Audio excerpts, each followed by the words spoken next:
is located. There is one word we are using in Turkey, and almost at every historical area, every subject, I will keep on telling the same word to you. So first of all, I want to explain that word to you. Anatolia. Have you heard about it before? Anatolia. In Turkish, Anadolu, we say.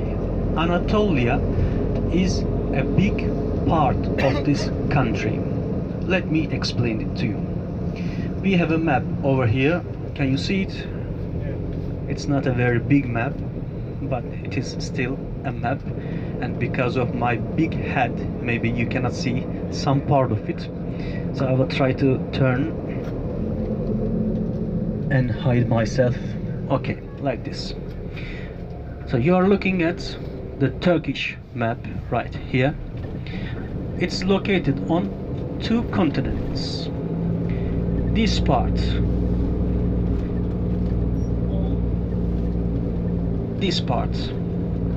is Asia. 97%. Okay, I can beat someone with this. 97%. Listen. 97% of Turkey is located on Asian continent. Don't get wrong, this is not sea. Starting from here, there is the border of Syria. Here is Syria. And here is Iraq. We have another border here. And to the east here, there is Iran, the border of Iran. And there is tiny touch to Azerbaijan. There is Nahchivan independent state, which is the land of Azerbaijan also. And then to the north there is Armenia, and to the northest point here there is Georgia. So Georgia, Armenia, Azerbaijan, Iran, Iraq and Syria. We have borders here. So this part is not sea. That's a mistaken Photoshop of Turkish map. But the other parts, this blue part to the north is Black Sea. Here is the Black Sea. To the south, this is the Mediterranean, or in Turkish we call it Akdeniz. For Mediterranean we say Akdeniz. For the Black Sea we say Karadeniz. Many Turkish people don't know why we are calling it Ak and Kara. Because in Turkish, in today's Turkish, Ak means white, Kara means black. But it doesn't mean Black Sea is black, Ak Sea is white. This is because of Old Turkish language. In Central Asia, Turks were using Kara, which is black, for north. So Kara actually means north. And Ak, which is white, was used as south. So in Turkish, normally this one is North Sea and this one is the South Sea. But many Turkish people don't know it because they didn't read older books about the Turkish language. And there is another sea to the west. This is Ege in Turkish, Aegean Sea, which gets the name from Greece. And there is one more sea in between the Black Sea and the Aegean Sea here, which you saw in Istanbul and which we were traveling by ferry, Marmara. And this sea, Marmara, take its name from an island located in the middle of Marmara Sea. And Marmara means marble, actually, marble. The first name was Marmur in Greek, and it means shiny stone, light stone, shiny stone. And the first marble was quarried from the Marmara Island. So all this land circulated with 3 seas and 1 Marmara Sea all this land, 97% of Turkish land on Asia, is called as Anatolia. I'm sure you heard about Mesopotamia, the area between Tigris and Euphrates rivers.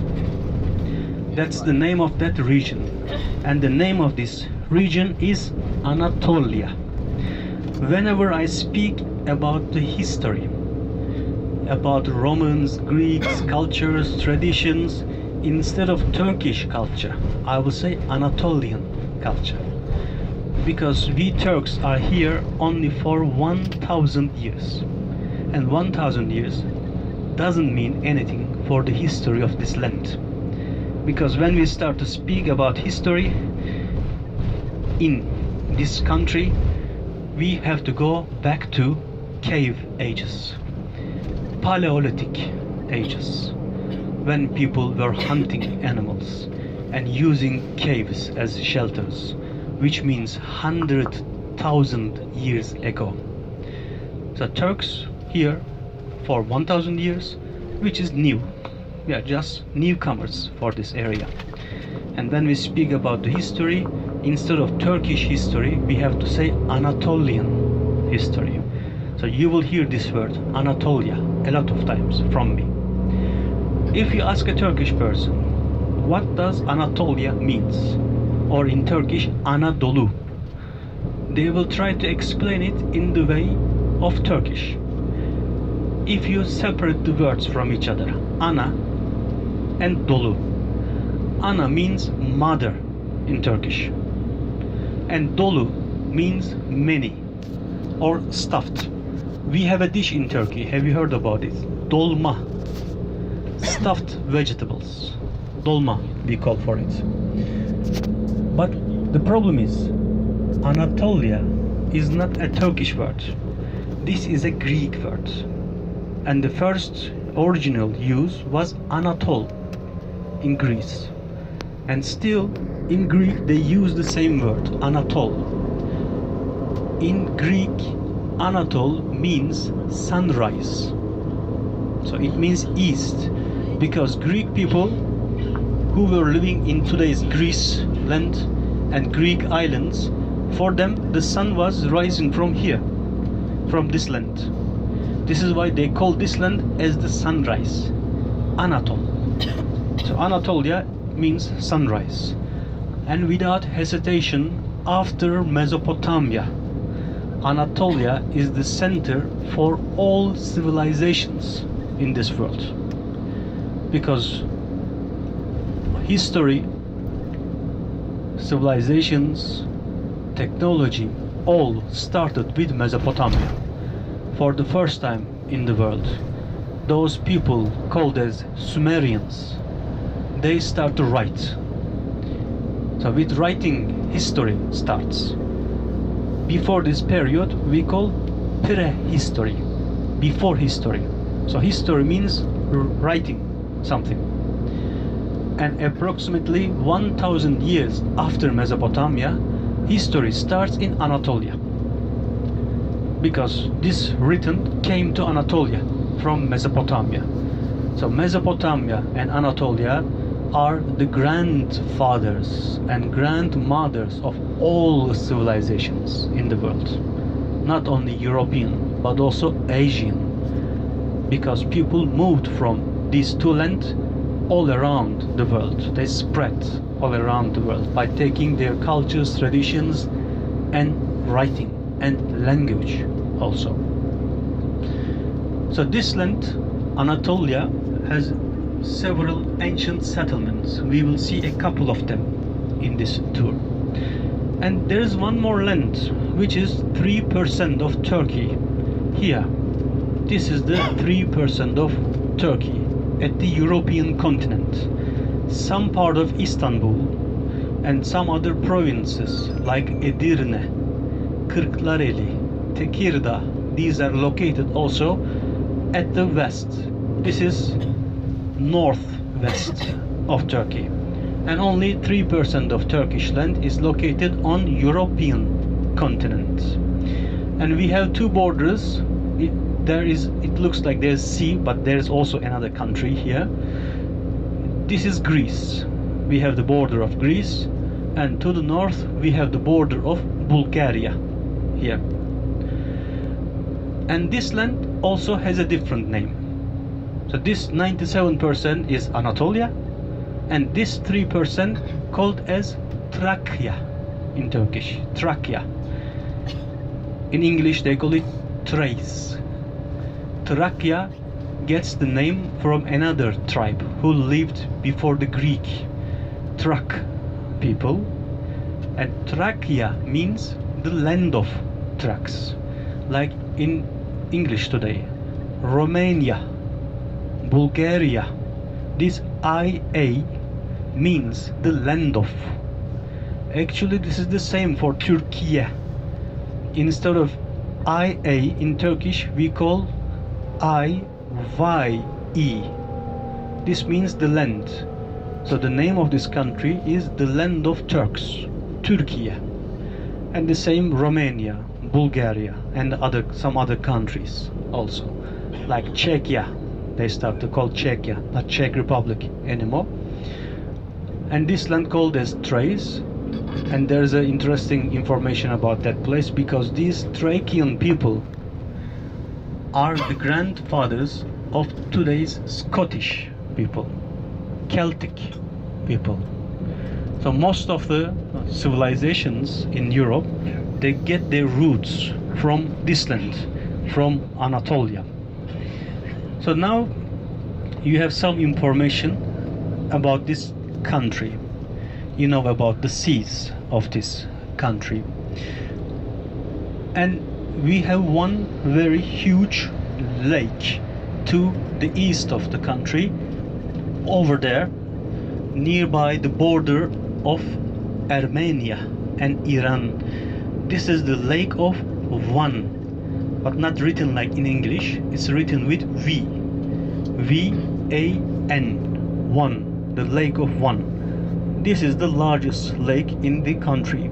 And the second largest lake is located in central Anatolia. This is called as Salt Lake.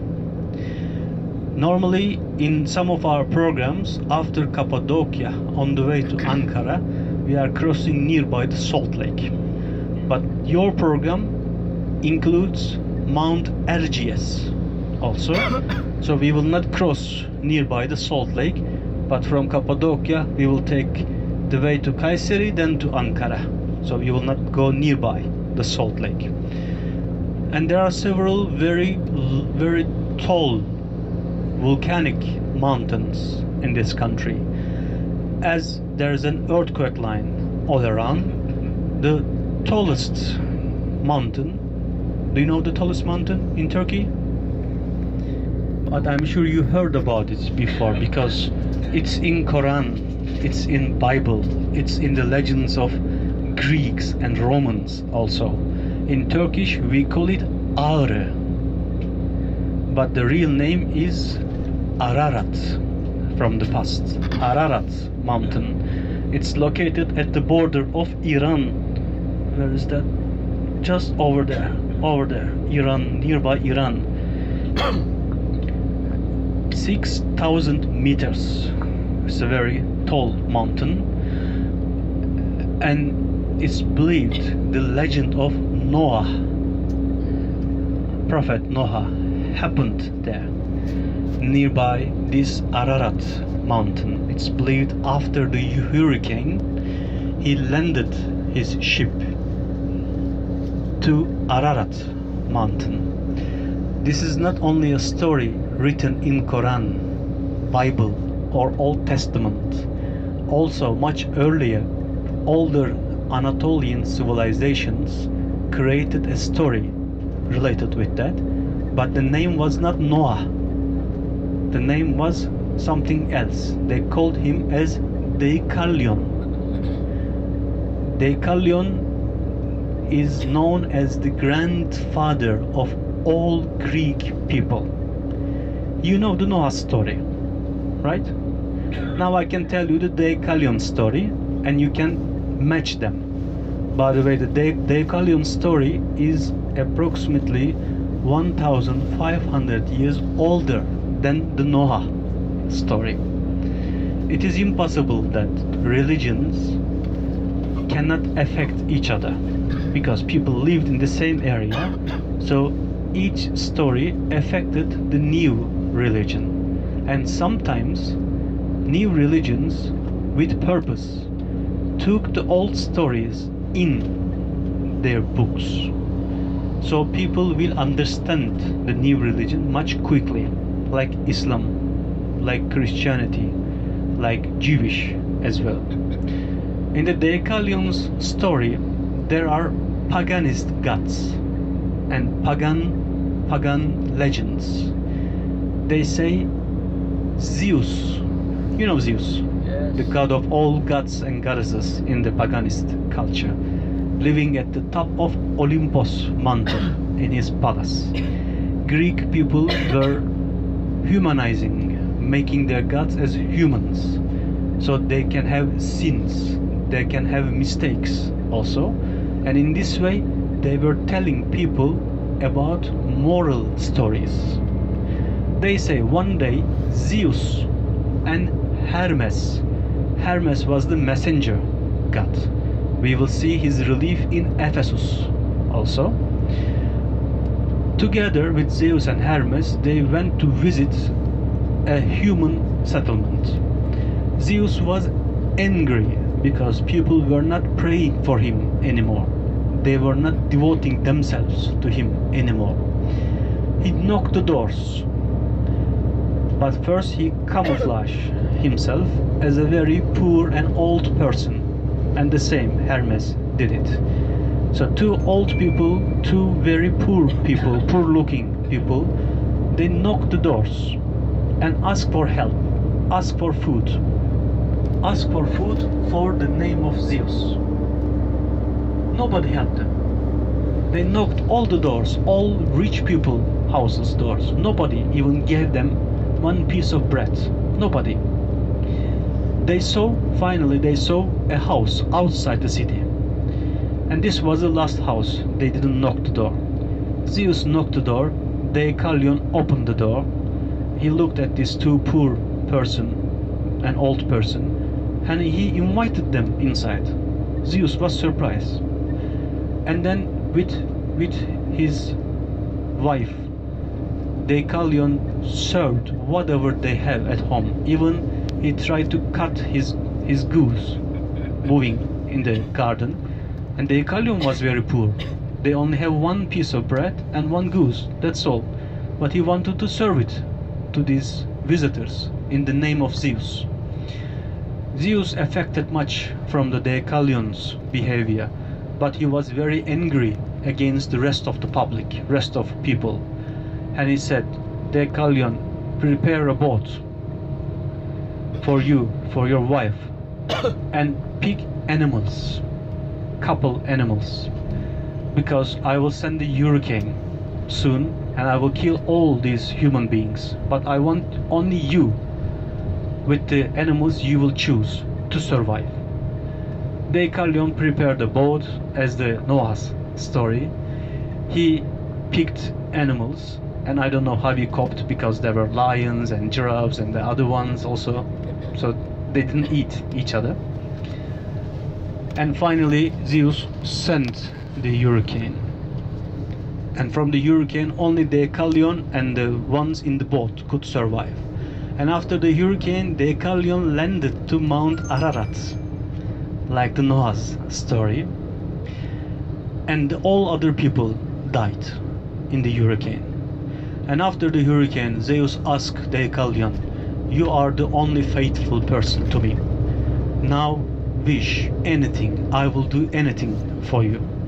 And Deucalion told him, I know you are angry with human, but I want all human to come back. I don't want them to die. And Zeus told him, okay, find the bones. The ones you will throw from your right arm will turn back into men. The ones your wife will find and throw will turn into women. So together Deucalion and his wife start to travel around Anatolia, found the bones of dead people, and they revived them back to life. This is why they call Deucalion as the father of Greeks. So Noah's story is also the same, almost the same as well. And connecting with the Noah story, I know you want to sleep. And my voice is like a lullaby, making you sleep. I know that.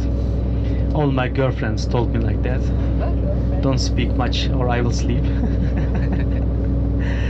But there's a connection with a Turkish dessert, with the Noah's story. Have you heard about Noah's soup? No? Have you heard about Noah's soup? We call it ashure. Do you have it also in Malaysia? Yes?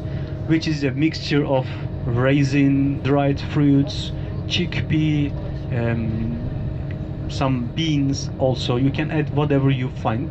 The story says at the end of the last days of the hurricane, Noah wanted to cook a soup, but there were only tiny pieces from everything, like from barley, from wheat, from the other things. There were only tiny pieces, so he could not cook one proper dish. So he decided to mix them all. When he wanted to put salt, he saw that the salt jar was empty, and he put sugar instead of salt and made a soup. They call this as Noah's soup. And then he served it to all animals. This is why we are serving Noah's soup, ashure. When we cook it at home, we are giving it to all of our neighbors. We are not eating it ourselves as a tradition. It's a tradition also in Anatolia. And if you haven't tried, do you have it in Malaysia, by the way? Yes. If you haven't tried the Turkish one, in the pastries you can find this Noah's cook, ashure. But it never tastes the same like our mothers are cooking at home. It's different. It's really different. And if you are used to eat your mother's Noah soup, then you will not like another mother's Noah soup, because they put different ingredients inside. I will give you time to rest and sleep right now, because my goal is to be the dream guide at the end of this week. But I don't want to be the guide in your dreams. Because if you sleep and if I continue to speak, I will be the guide in your dreams. And I think I will be your worst nightmare if I go in your dreams. So you can sleep, you can rest. He will sleep and rest, I will sleep and rest, and our driver, he will not sleep. He will not sleep. He slept very well last night. And when we arrive to our break point, for washroom break point,